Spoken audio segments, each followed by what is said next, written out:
Welcome back to Navigating Postpartum Wellness Podcast, where motherhood and wellness meet faith, presence, and honest conversations. From Navigating Postpartum Wellness Media, we unpack the real work of motherhood beyond the highlight reels. I'm your host, Dre Williams, writer, founder of Navigating Postpartum Wellness Media, and a mom of two.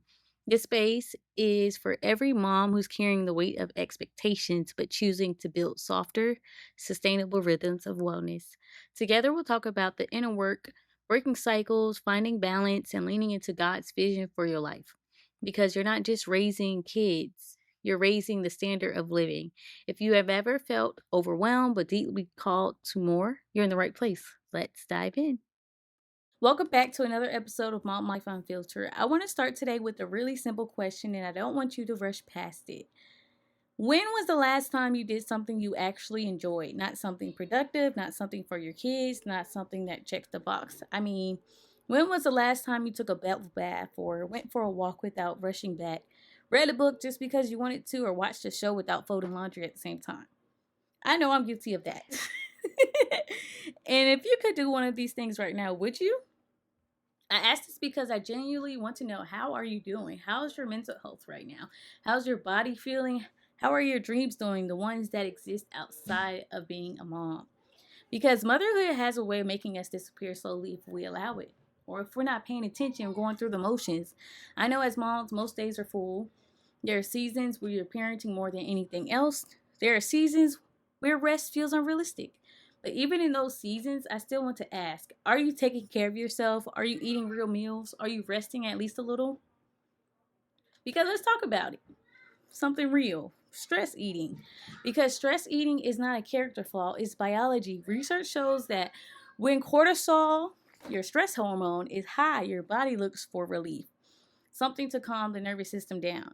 And that relief can look like food, sugar, alcohol, overworking, doom scrolling, even excess exercise for some people. Your body isn't trying to sabotage you, it's trying to survive. I know for me, some days when my stress level feels high, like the cortisol, I'm like, I need either caffeine or some sugar, sometimes combine it and help me push through the day, which I've been working on. It's not perfect, but I'm making progress and I'm aware of it. But it's also, too, something I'm working on. And for a lot of moms, high cortisol comes from lack of sleep, constant mental load, emotional labor, being on all day, never fully shutting off. Because sometimes you're like, okay, maybe if I have this snack, I'll feel better and I can calm down, right? And it's not because you're lazy, it's because your nervous system is tired.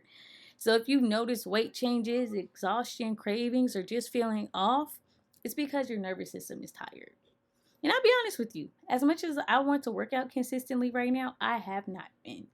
And I'm seeing the effects of that, through weight gain, just being more tired, like not having as much energy.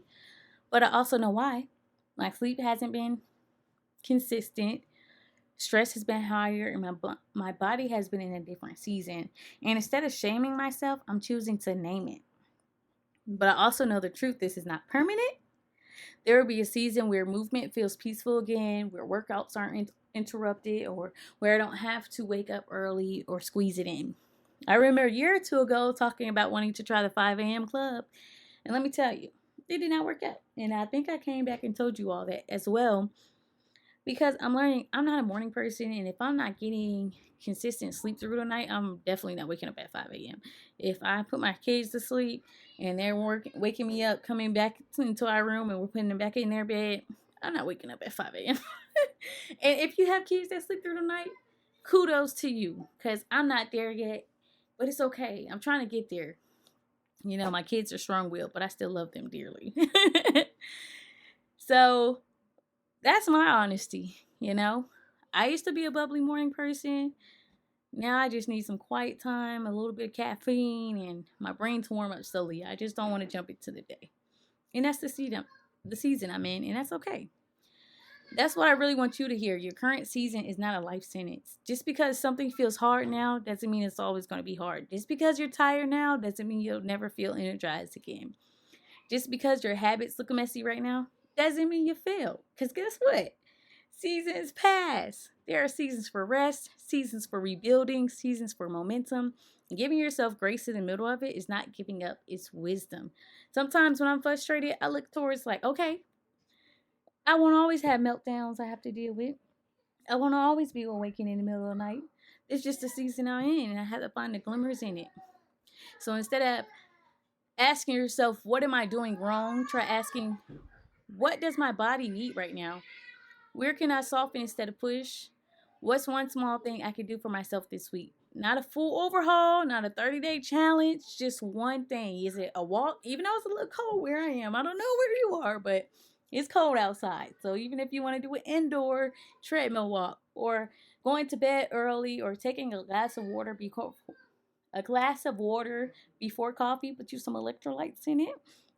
10 minutes of quiet or one meal that actually nourishes you. And sometimes you can make your little charcuterie board, make you have some veggies on it, some fruit, a protein, a carb. And look, you got a quick meal, right? But small things regulate the nervous system, and regulated moms make better decisions. Not perfect ones, but healthier ones. So for me personally, something I've been picking up, I've been listening to some classical music because it helps you regulate your nervous system. I've been drinking water more, especially with my little electrolytes from Transparent Labs. Love them. Those are my favorite, and my kids love them, which makes them drink a lot of water. But yeah, so I've been finding little things, breathing more, asking for help. Like I'm telling my husband, like, yeah, can you get them for a few minutes? Because I just want to be, I don't want to parent right now. And he'd be like, I got you. And they'll go find something to do while I regulate myself. And that's what's been helping me in this season. But if you've been feeling stuck, overwhelmed, or disconnected from yourself, I want you to know you're human, you're tired, and you're still worthy of care. This year, I don't want you to carry habits that are quietly draining you. I want you to notice them with compassion, not shame. Give yourself grace, trust the season, and remember you're allowed to enjoy your life while being a mom. And before you go, I want to leave you with this. What's one thing you can do this week that's just for you? Not for productivity, not for anyone else, just for you. And if this episode resonated, share it with another mom who might need this reminder as well. We'll talk soon. Thanks for spending time with me on navigating postpartum wellness. If this episode spoke to you, I'd love for you to leave a review and check out the resources linked in the show notes, from quick wellness guides to my membership community, the Aligned Mama Collective, or better yet, come join me inside the Aligned Mama Collective, a space where moms like you are choosing faith, rest, and presence over hustle.